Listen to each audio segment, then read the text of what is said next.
In the land of Mwasi lived Oluchi, a 16-year-old girl who was sexually harassed on her way back from the village stream.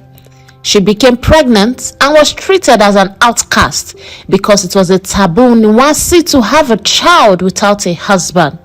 Her brother, who should have stood by her, turned his back on her after she refused aborting the child. She said, "Why terminate the life of an innocent child who didn't commit any atrocity?" Because of this, her brother and his mannerless children began to treat her badly. They called her all sorts of names and made sure she had little or nothing to eat. She ran out of the house, and luckily for her, she was taken in by a woman called Nkoli. Oluchi gave in to deep thoughts that made her develop high blood pressure. She only survived few weeks after giving birth to a daughter called Ugoma. Before she died, she made Nkoli make a promise to her to always protect Ugoma, her daughter.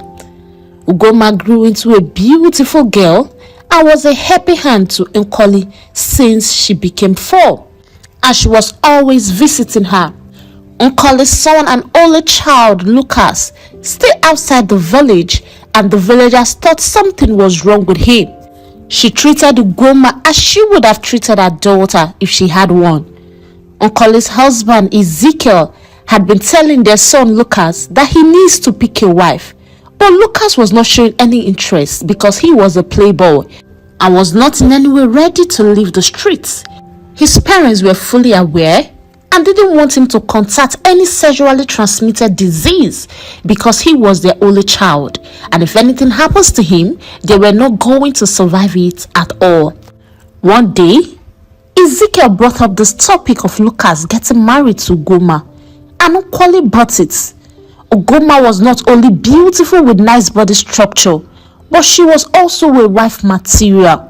Her uncle refused bluntly to give his children good home training. 3 grown-up girls that will one day go into a man's house as wives, but yet they can't cook or even do any house chores. And when their father has been asked, he will say his girls don't need to do much because they will get married someday to rich men.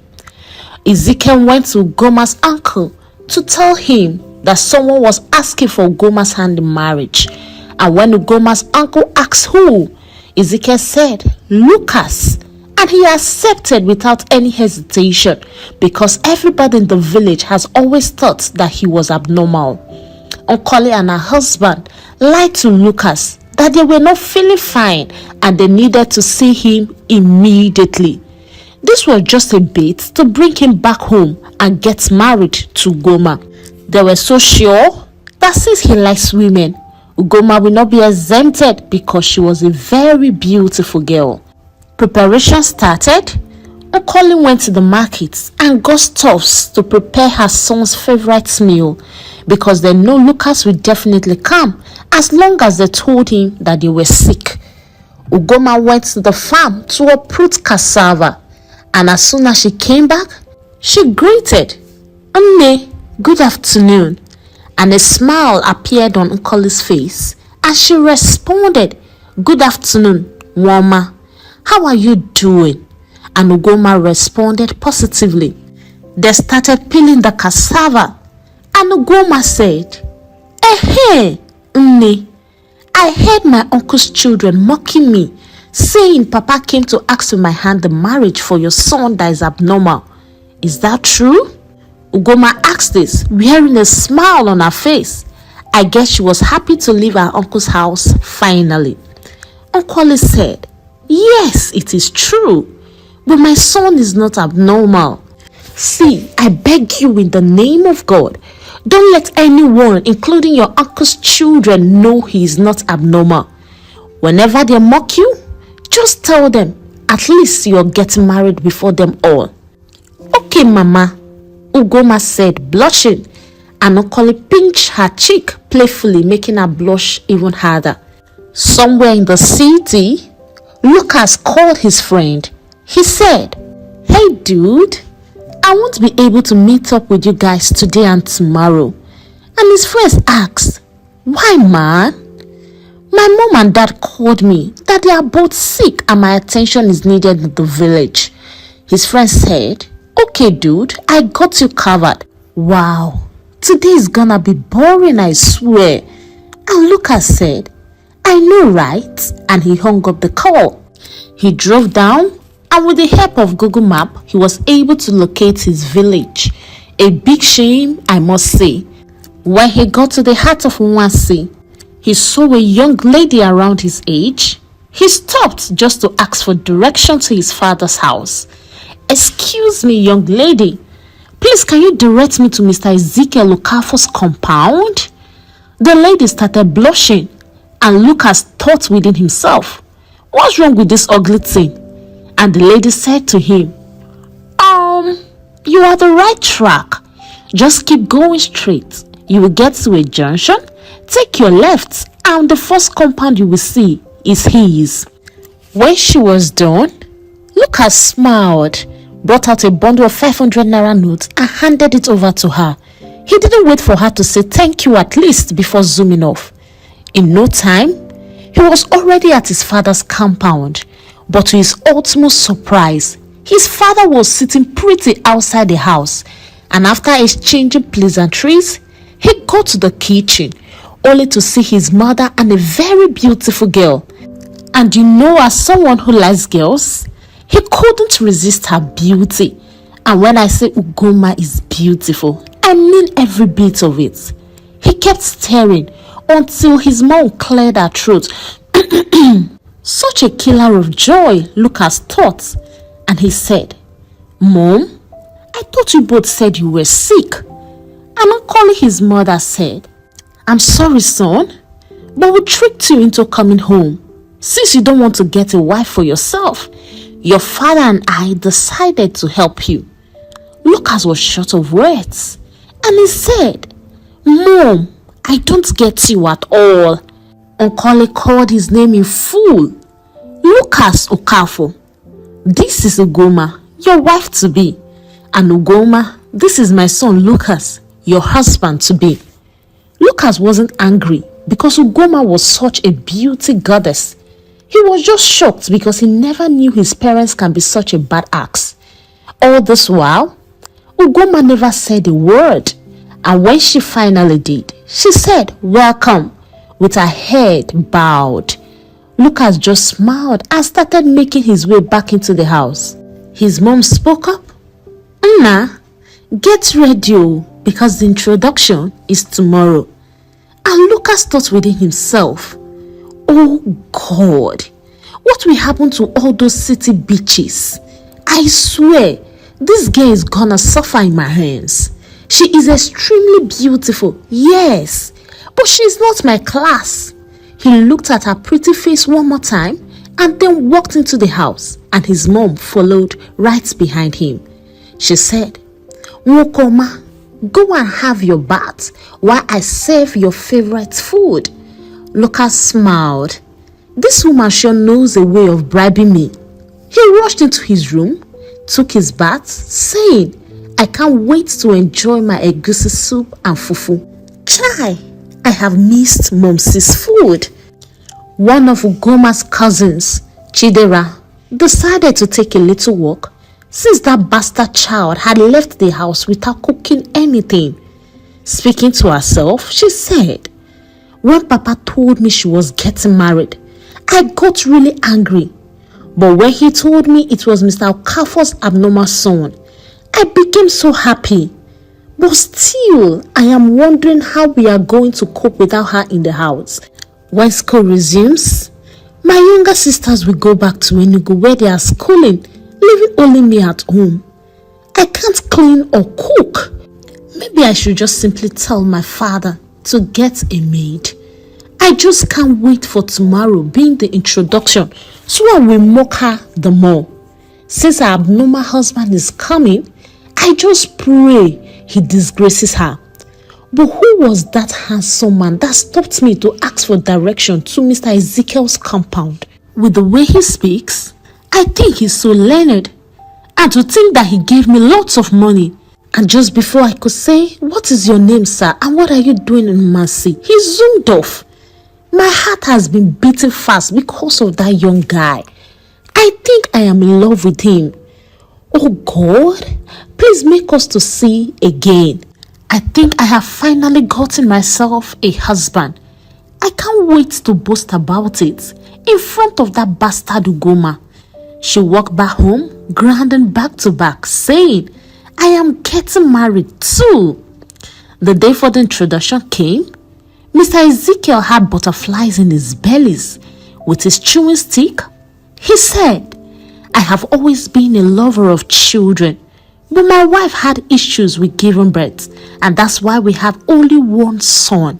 And when I told him to get a wife for himself, that boy refused with an excuse that he is still young.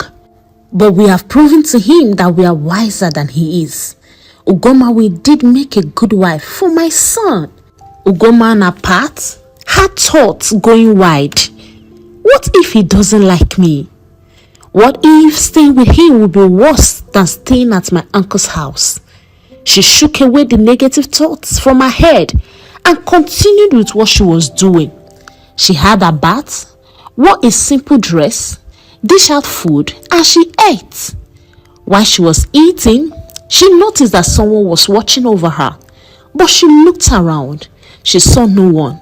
She quickly finished her food, went to the kitchen, washed the plates, and sat pretty well waiting for her visitors. Chidera and her siblings made a plan on making jest of Ugoma just to ruin her day. They met her sitting, and Chidera said, Who do we have here? The wife of an abnormal man.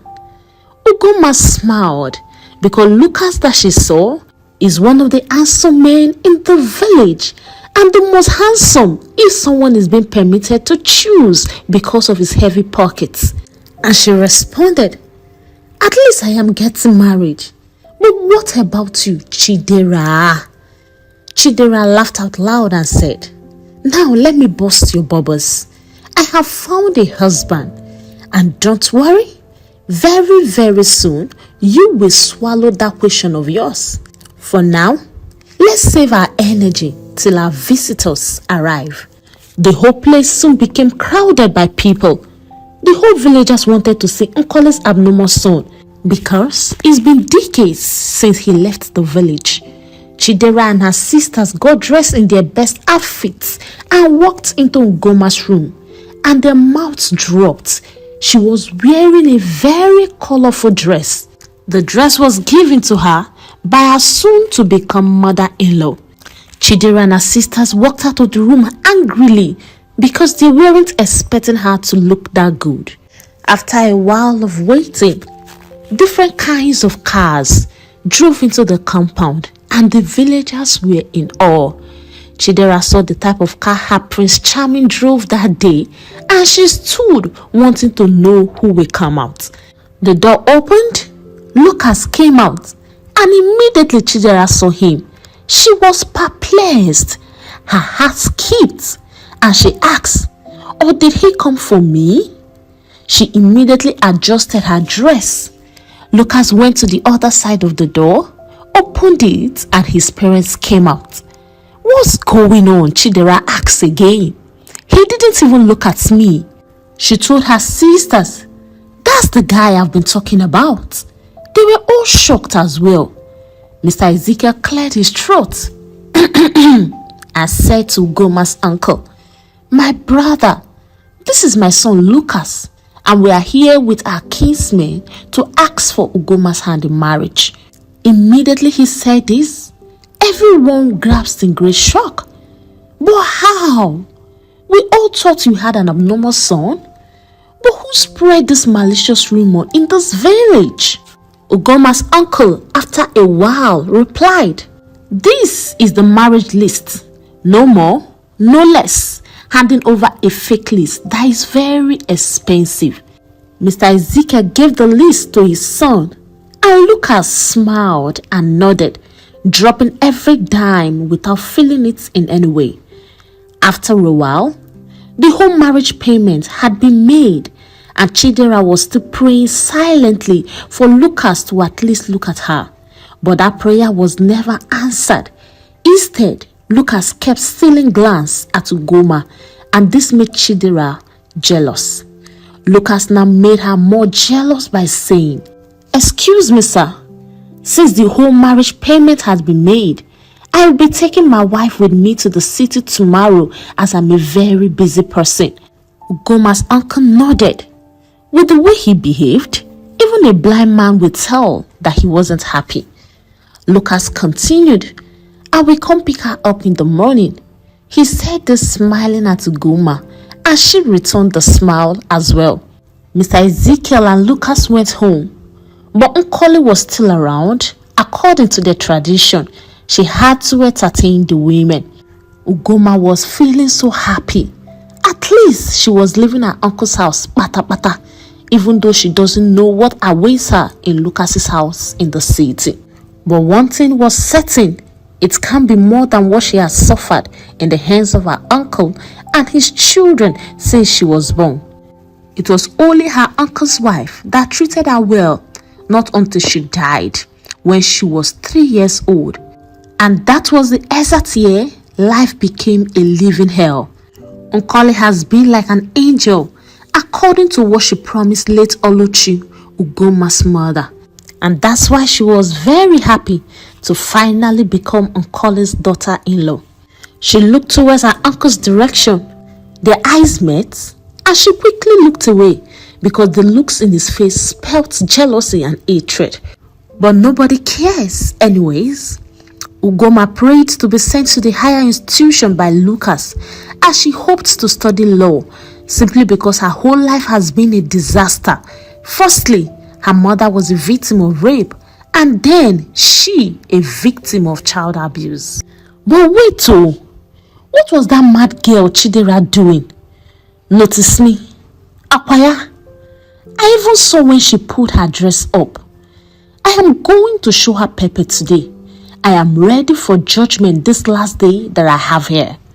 Few hours later, the compound was already empty, except for few women that are related to Nkoli. Ugoma helped in the washing of plates, and after a few minutes, they were done and they all left. She smiled when she remembered she pulled the crowd that gathered for the first time in her uncle's house and got turning their counsel to foolishness because they thought she was getting married to an abnormal man. And her uncle did everything within his power to ensure she gets married where she will suffer and die, not knowing she was destined to get married to a rich, handsome guy. She picked up a broom and started sweeping the compound. She said, "I am not doing any other thing today. No cooking, nothing. I want my uncle to ask his grown-up girls, his good-for-nothing daughters, to prepare his food or die of hunger." Her uncle was just sitting, trying to comprehend the whole thing that was happening right under his nose. He said, "I thought marrying Ugoma to Mr. Ezekiel's son would make life difficult, but instead, I pushed her into good hands. The bride price has been paid, and I can't do anything now more than a dead rat. If there is a way to make that handsome-looking young man marry my daughter Chidera, I would have done it. Well, the remaining hours she have in this house will be nothing short of hell experience until tomorrow when her husband will come take her." "Ugoma! Ugoma!" he called, and Ugoma answered from where she was sweeping. And after a little while, she came in, and for the first time, her uncle asked within himself, "But what has this girl done to me to make me hate her this much?" He suppressed that thought and asked her to go to the kitchen and prepare something for him to eat. To his surprise, Ugoma chuckled softly. "I am sorry, Papa, but you have to tell Chidera or someone else to prepare your food because I have to prepare for my trip to the city tomorrow." She walked out immediately she was done saying this. "Oh my God," her uncle said. "I am so hungry and my daughters can't cook. Of course I can't do anything to hurt her because her father-in-law warned me. But wait, how am I going to cope without Ugoma in this house? Why didn't I think of this before marrying her out so fast? Chidera was so heartbroken. She asked, so Ugoma is now married while I am still very single in my father's house. She did not only just marry, but she got married to a rich, handsome bobo. I don't even know his name, but he is my Prince Charming, the guy that won my heart. But why is she so special? And why does everyone like her? I remember a long time ago when Nkoli was coming back from the farm and her dirty cutlass fell out from her basket. She begged me to help her with the cutlass, but I just finished fixing my nails, so I refused. And now, my Prince Charming, her son, is now married to Ugoma. She quietly went to the backyard, cried her eyes out for hours. Her stomach made a sound, and then she remembered she hasn't eaten anything. She walked into the kitchen to dish out food for herself, and to her surprise, she opened her empty pot. Don't tell me that stupid girl hasn't prepared food yet. She angrily walked into her room, only to meet Ugoma packing her clothes into a new bag. That alone almost made her cry. Bia Ugoma, why haven't you prepared food yet? She asked angrily, and Ugoma responded, oh, my darling. But as you can see, I am preparing for my trip to the city tomorrow. My husband Lucas said I should get ready in good time. She continued her packing. Chidera said in her mind, so my Prince Charming's name is Lucas. As she looked at Ugoma and asked, tell me you are not a witch. How can you just come out from somewhere and steal my husband? Ugoma zipped her bag and started laughing. She said, "Oh, say husband." She started laughing the more. Yes, Ugoma, you stole my husband. This time, Ugoma ignored her completely and laid on her mat. Chidera couldn't take it any longer. She left Ugoma's room in tears and said, I will confront him tomorrow and tell him about my feelings towards him. Yes, I think that's the best thing to do. Chidera said our Ugoma stole her husband. What do you want Lucas to do to her tomorrow? Tell me in the comment section as we anticipate the part 2 of the story. Please like, share and subscribe. You can as well buy me a coffee. Thank you all, and until I bring the part 2 of the story, is a goodbye from here. God bless you.